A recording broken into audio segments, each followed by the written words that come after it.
All right. Well, one of the frequently used terms to come out of this pandemic is super spreader event. That would be a gathering of people where guests and attendees flout mask and social distancing rules, sometimes flagrantly.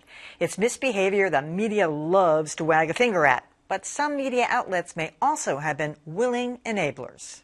Ever since COVID rules went into effect last winter, the media has dutifully pointed out hypocritical violators, like California Governor Gavin Newsom. Fox 11 in Los Angeles obtained these photos of the governor and his wife at a party. Nobody's faces were covered. Kendall Jenner's maskless 25th birthday party took a hit, too.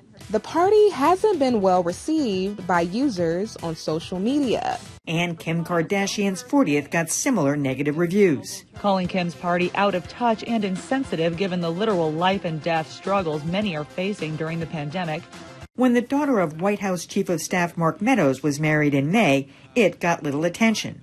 But in October, the Atlanta Journal-Constitution reported that the whole event openly flouted state guidelines. You can actually see photos of the more than 70 or so guests who were there. Many of the people were not wearing masks. That story got picked up by Axios, CNN, and the New York Times. Fine, but the Lily wants to know, why did the New York Times glorify a 200-person indoor wedding in its recent Vows column titled, "She Married the Priest"?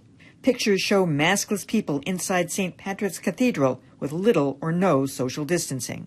Meanwhile, the Martha's Vineyard Times called out Vogue for its coverage of a super-spreader wedding on Martha's Vineyard. At least Vogue did the right thing, taking the article down. You know, John, it seems like if the article is clickbait, in the case of the New York Times, she married the priest, then all bets are off. I mean, this is just flagrant hypocrisy on the part of the New York Times. And, we pointed out that Vogue at least recognized that they had made a mistake after the Martha's Vineyard Time pointed it out to them. But you can still find that Vows column anywhere you want it. Yeah. First of all, I'm just furious at my mailman. I know I was invited to that Kendall Jenner birthday party, but I never got the invitation. Darn it. But look, it's kind of ridiculous. And certainly, wealthy liberals who love to, or even non-wealthy liberals who have really gotten off on lecturing everyone about mask wearing, when everyone should be wearing a mask, who get caught deserve all the abuse that they get. I mean, they're hypocrites about it. I do notice that on cable TV, for instance, you cannot see live coverage of an event, at least a political event, without commentary on how many people are masked or not, how many are social distancing. If it's going to be that prominent in our consciousness, I think that's probably a good thing. Fine. But you cannot get away in this climate with a do as I say, not as I do attitude. That's always been the third rail of politics in my experience. And it's showing up again here, and people are getting scorched by it. Well, it ought to be the third rail of media, too. And I agree with John completely that this is grotesque hypocrisy. And outlets like the New York Times and Vogue and others should not be engaging in this celebratory coverage of what looks, to my eye, like super spreader events. There was another related controversy earlier this year over the protests that broke out, the Black Lives Matter protests over George Floyd and Breonna Taylor and others, in which thousands of people poured into the streets to protest for racial justice. And a lot of the same people who had been saying, oh, you got to wear a mask at all times and engage in social distancing, were celebrating these demonstrations. Mm-hmm. And even though it's true that the demonstrators at the Black Lives Matter events tended to be better about mask wearing than the people at Trump events, nevertheless, it was very kind of dangerous. And the media should have done a better job of pointing that out.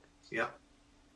No, I agree. I think, there really is a double standard here. And when you look at people, a journalist or other responsible adults who are very active on social media, when they are at events, they often will put a disclaimer up and say, by the way, I took my mask off just to take this photo, or I was going by the social distancing guidelines or whatever. It seems as if that works its way into a lot of the commentary of people who are frequent on social media. And so I think that I'm not saying you don't cover these events. Certainly some of them are newsworthy and they should be covered, pictures and all. But I think if you're going to show a group, a large group, or you show a small group where they're on top of each other, you need to put some kind of line in every one of these stories that points out perhaps what you have been reporting on this issue, and certainly some of the guidelines that they're not abiding by. If you're going to say that these things are wrong generally in your news coverage, then it needs to apply to these kinds of stories as well.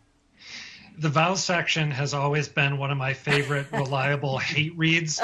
I'll check it out on a given Sunday and my blood pressure just spikes. Every now and then there's sort of an endearing tale of a couple that found each other, but usually there's not one. Usually there's just something that really ticks you off. So in that sense, this is a high point for them. If we had someone like Dean Baquet, the editor of the Times here, he'd probably point out to us, pardon me, that a lot of the coverage we've been talking about, involving mask shaming or shaming for non-mask wearing is in the news section of the paper, and that this is in the style section.